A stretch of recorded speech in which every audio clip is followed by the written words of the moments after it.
The land before Israel geography of Canaan and the Levant before Israel emerged as a distinct cultural and political entity.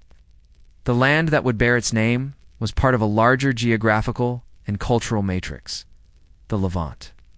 This term, used by historians and archaeologists, refers to the eastern Mediterranean coastal corridor stretching from modern-day southern Turkey through Syria, Lebanon, Israel, and the Palestinian territories down into the Sinai Peninsula. Canaan, the biblical term most often associated with the pre-Israelite period, lay at the heart of this corridor, a narrow but strategically vital strip of land between the Mediterranean Sea and the arid expanses of the Arabian Desert. Topography. In natural divisions, the land's topography is remarkably varied for such a small area. For longitudinal zones define its structure. The coastal plain fertile but narrow in the north, widening in the south. It offered access to maritime trade but also exposure to seaborne invasions. The central hill country, rugged limestone, ridges that would later become the strongholds of early Israelite settlements. The Jordan Rift Valley, part of the Great Rift Valley system. Home to the Jordan River and the lowest point on Earth, Dead Sea. The Eastern Plateau, today's Transjordan Highlands, offering grazing lands and trade routes to Mesopotamia. This compact yet diverse geography created microclimates, from lush olive groves and vineyards in the Galilee to the arid Negev desert in the south. Such ecological diversity allowed for varied economies: fishing, farming, herding, and long-distance trade, all within a few days' travel. Strategic crossroads, Canaan's position was its blessing and its curse. Sat astride the land, bridge between Africa and Asia. It's the only viable overland route between the great river civilizations of Egypt and Mesopotamia. This corridor, later called the Via Maris by the Romans, channeled armies, traders, and migrants through the Levant. For millennia, whoever controlled this narrow strip could influence the flow of goods, people, and ideas between continents. Earliest inhabitants and archaeological discoveries. Archaeological evidence places human presence in this region back to the lower Paleolithic period. Stone tools found at sites like Ubadia in the Jordan Valley date to nearly 1.4 million years ago, making it one of the earliest known hominin sites outside Africa. These finds, hand axes, flint scrapers, tell us that early humans used the Levantan corridor as a migration route out of Africa. Neolithic Revolution. By around 10,000 BCE, Levant became one of the cradles of agriculture. Sites like Jericho, Tel Azultan, and Ain Ghazal in modern Jordan reveal some of the world's earliest permanent settlements. Jericho. Archaeologists unearthed a massive stone tower and wall dating to c. 8,000 BCE, structures that predate the Egyptian pyramids by millennia. The evidence suggests not only defensive needs but also complex social organization, capable of mobilizing labor. Chalcolithic and early Bronze Age between 4,500 and 3,000 BCE. The region witnessed a shift toward metallurgy, with copper tools supplementing stone implements. Villages grew into proturban centers. Excavations at sites like Megiddo and Byblos show early city planning, trade in luxury goods, and the emergence of craft specialization. Urbanization and Canaanite culture by the Middle Bronze Age 2150 BCE. Not was dotted with fortified city-states. Jericho, Hazor, Lachish, ruled by its own king or governor.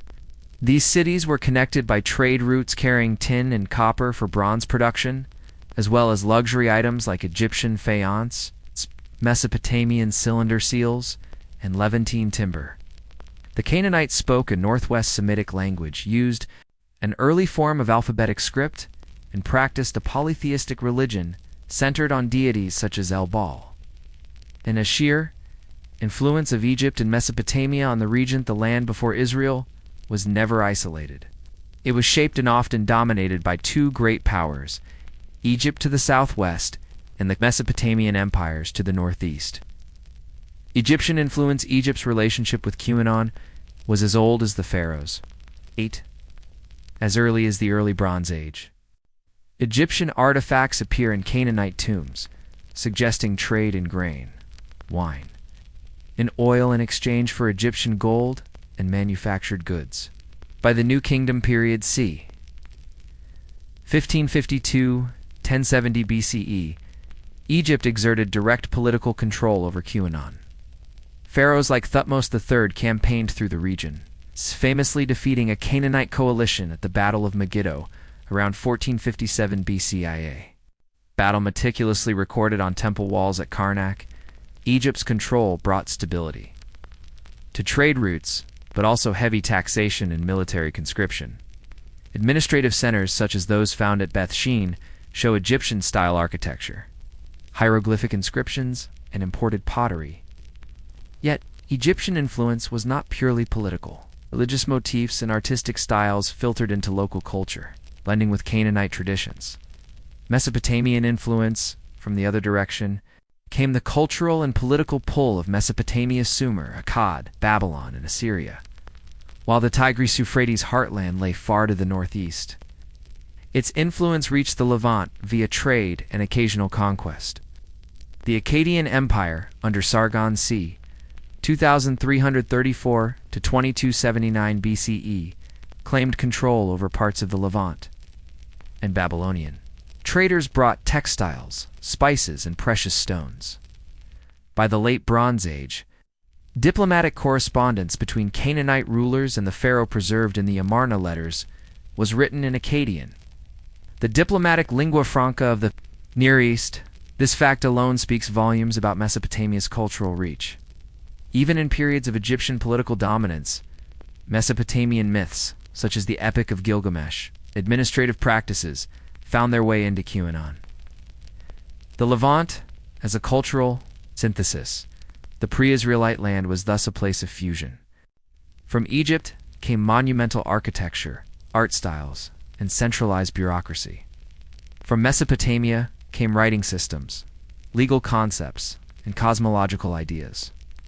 The Canaanites absorbed and adapted these influences, creating a distinct cultural milieu cosmopolitan yet rooted in local traditions.